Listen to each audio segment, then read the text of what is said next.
When a person chooses to use their power not to protect humanity, but to crush it, they stop being just a name.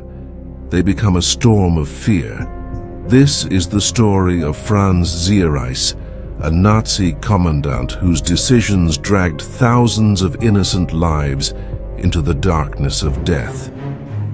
Franz Ziereis, a name buried beneath the thousands of corpses whose dreams, lives and voices were silenced forever behind the barbed wires of Mauthausen. Born on August 13, 1905, in Munich, Germany, Ziereis was once just an ordinary boy. He studied commerce and worked as a carpenter during periods of unemployment. But his life took a dark turn on April 1, 1924, when he joined the German army.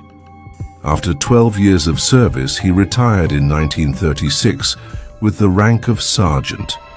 And that same year, he joined the SS, the notorious Nazi force responsible for manipulating and destroying lives.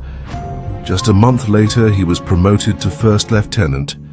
In 1937, he was made commander of a troop in the SS Death's Head unit, the same unit involved in the Anschluss, the annexation of Austria into Nazi Germany.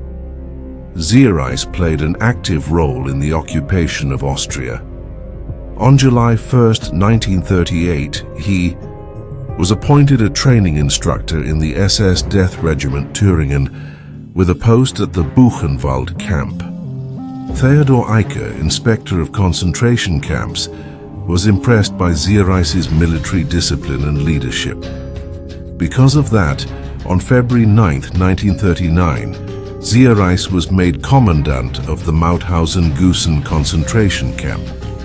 This camp, built in April 1938 in a small Austrian town, quickly grew, and with over 100 subcamps it became one of Nazi Germany's largest forced labor camps. More than 90,000 prisoners died there, victims of starvation, disease, brutal labor, executions, and gas chambers. Franz Ziereis was responsible for it all. From 1939 to 1945, he ruled this factory of death. Every day, every night, prisoners took their last breath under his command. In the final days of the war, as Allied forces neared, Ziereis forced prisoners to build anti-tank walls from granite, not for safety, but to delay the inevitable without a shred of humanity. On the morning of May 3, 1945, as freedom drew near, Ziereis fled with his wife and 3 children. He tried to hide in a hunting lodge in the Pier Mountains of Upper Austria, but on May 23rd, the US Army found and arrested him. While attempting to escape, Ziereis was shot and seriously wounded. He was taken to a US military hospital built in the very camp where he had once overseen mass death. There he gave a full confession. "I saw 65,000 people die with my own eyes, and personally took part in many executions." He explained how gas chambers were made to look like bathrooms, where prisoners were killed using Zyklon B gas.